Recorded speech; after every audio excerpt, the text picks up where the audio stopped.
When in the clinches or against the ropes, or in the trenches where it's hard to cope, when in the battle to succeed, on the front line is where you lead.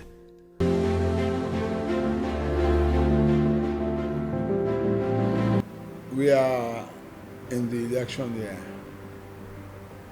and from the first day, a government has been sworn in. The government work to showcase towards the end of its administration that this is what we have been able to deliver. First, I will start with the incumbent governor and end up with my father, Asiwaju Bola Ahmed Tinubu. The incumbent governor has been in the firmament of governmental structure in Lagos State since 2000. So to him and to those of us who know him, is not a new face in Lagos. So what are we making reference to is the proverb used as language continuity. He is called Mr. Actualizer, is called Mr. Fix-It, Mr. Talk and Do, nameless names. But to the glory of God, the pedestal he's sitting on started in 2000, which he has been part of that dream and has been also additional strength to the team. We have Mr. Ambode coming in before him. Then we had somebody else who came in before Ambode, who today is the Minister for Works, Housing and Infrastructure. When he started as a minister, he was a super minister heading two cabinet offices. In addition to that, in Lagos, the man is called Mr. Actualizer.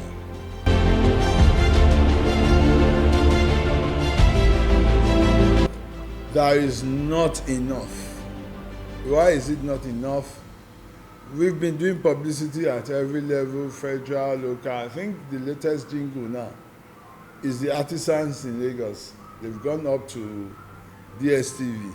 But the truth, as we believe, not everybody has Go TV. But the truth is, even if you go to Pelewura Market, a local Alabaru, they hang Go TV for. And when he said in Yoruba, Odunlade Adekola, I think I watched his own this thing yesterday. There was another actress who did his own in the afternoon that I was able to watch in the night. We are creating awareness from the government quarters. But there is always one thing that has not been considered and explored to the fullest. The anxiety of people registering for voters' card. Somebody who believes he wants to enjoy Lagos State facility, he will say, the governor might say tomorrow, if I don't register, I will not vote. There are two issues. One, uncollected voters' card. There are even people who will collect, who will not vote on the day of the election. So we need to do more awareness, more mobilization, and more subtle ways of harassing people and coercing people to vote. We will start additional sensitization in Pidgin, English, and Yoruba.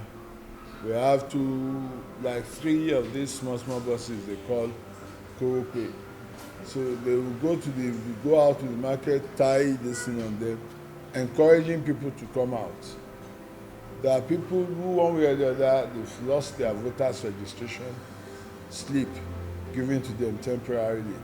So a lot of them fear, how will I get?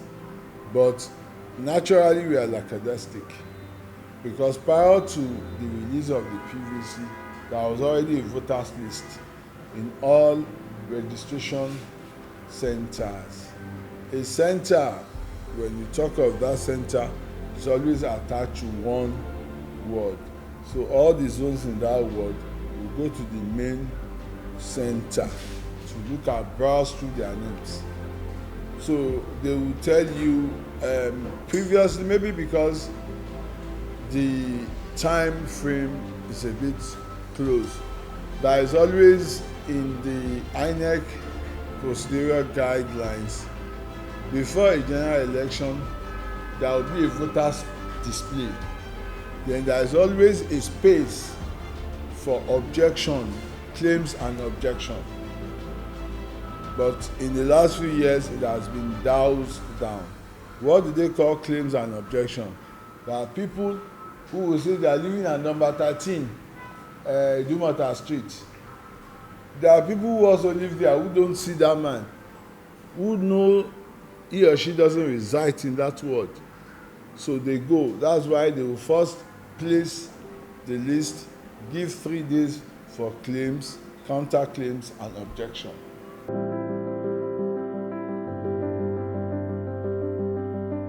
To actualize, crown, and perfect is for the supernatural being. But I believe, my belief also, I observe that a lot of people have seen the man. The man has so many names. They call him Lion of Babylon. They call him the last man standing. Somebody who has earned an appellation. He was a governor in 2003 to 2007, and he was the only AD governor in the 5 AD states. And the man single-handedly built from one state, he built the other 4, spread to Edo. Then you are imagining that that person would not win. That's one. 2 is, you look at social media today in recent times. I saw one, this lady, Adesanya, I can't remember her first name. I think it's Bimbo Adesanya. Went to the screen, said it was only Asiwaju out of people that gave them donation. This Moji Olaya, when she died, nobody was there for them. The family, they are below the average line. Asiwaju paid for the corpse to be flown in to Nigeria and contributed that the corpse should be buried at Ebony vaults. Somebody who has done that, people misconstrue the language. The language means I have helped you realize your various aspirations, and I have stooped low to also support the community. So me looking at my lieutenants and saying, should I run? They said, run. Okay, you, my friend, it was Asiwaju that gave Atiku support the first and the second election, that even Atiku was seen. So telling him, you are my friend now, you came to me, you say you want to run. I supported you. You too, come and support me. Me giving everything down to support you. One thing I study about Asiwaju's politics is there is no word called no in the man's dictionary. He is a visionary leader. He has been a leader of men, thought provoker for the equivocal people. So you can name it, the man has a lot of things. The first interview he did when he was doing his request, he went to, I think it was in a hall. He said, you take youths, put cassava plantation, cut cassava, cut yam, they will eat. People are making jest of it, but the truth is laziness. So somebody who is showing you when he was the governor, the man does not sleep. So somebody who has performed faith, today Lagos has deep sea. It was Asiwaju that created export free trade zone in Ekpe from Ibeju to Ekpe. It was his dream. Fashola followed suit. Ambode followed suit. And today, Sanwo-Olu is commissioning the biggest deep sea in Africa, second biggest in the world. We have a rice mill. 20-30 years ago, as Nigeria dreamt of creating a rice mill, Dangote refinery was created in Lagos. I read a documentary in the news, in the dailies.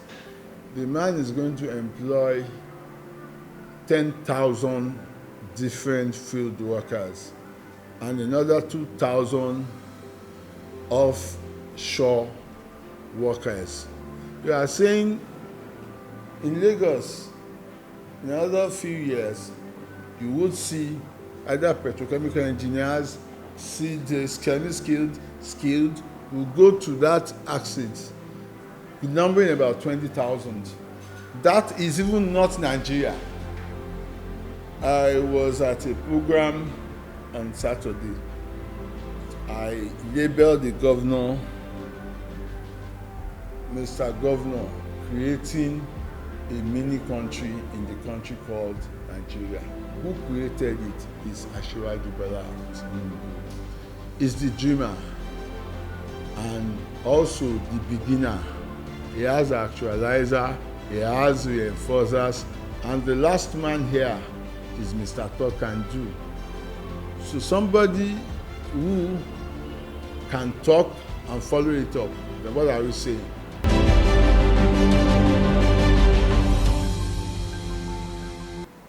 Four years ago, we procured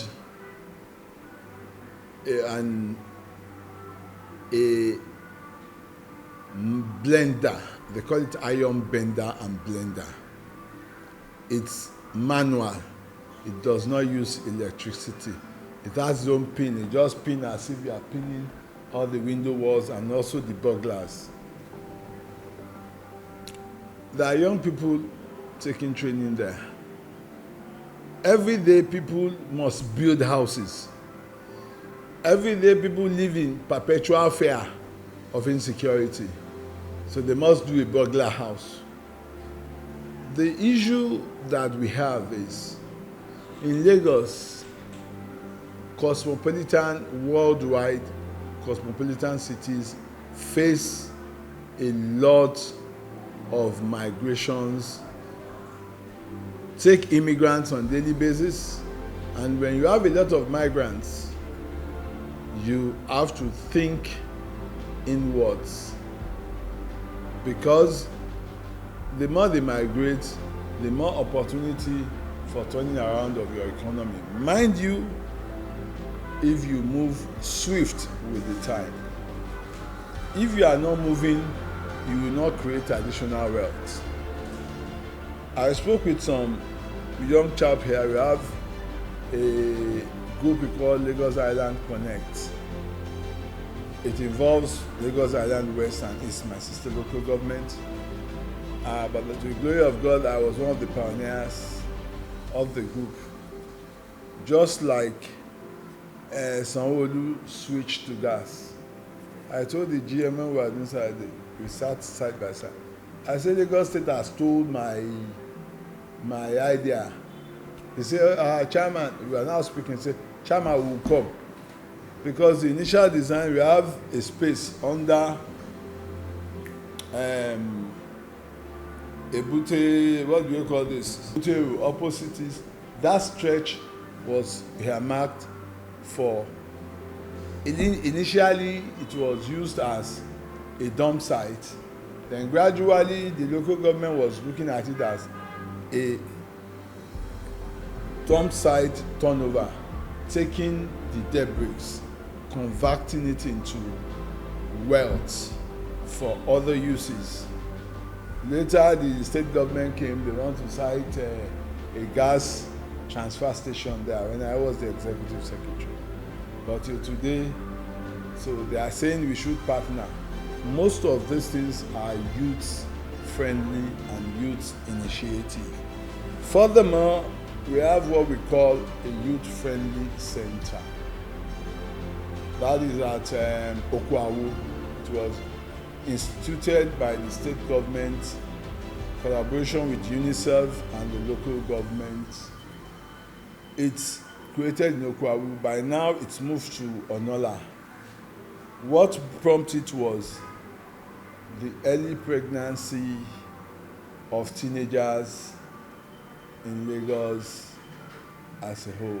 Those young ladies, maybe at the age of 14, between 14 and 20. So, because then we see a lot of abandoned babies. Maybe late at night, they will see. Then even, that is those who are like, they are the sojourners who came from other states.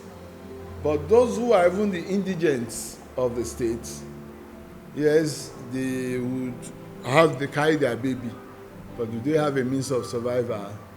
And also, they have the concept, they feel there is a concept of stigmatization on them.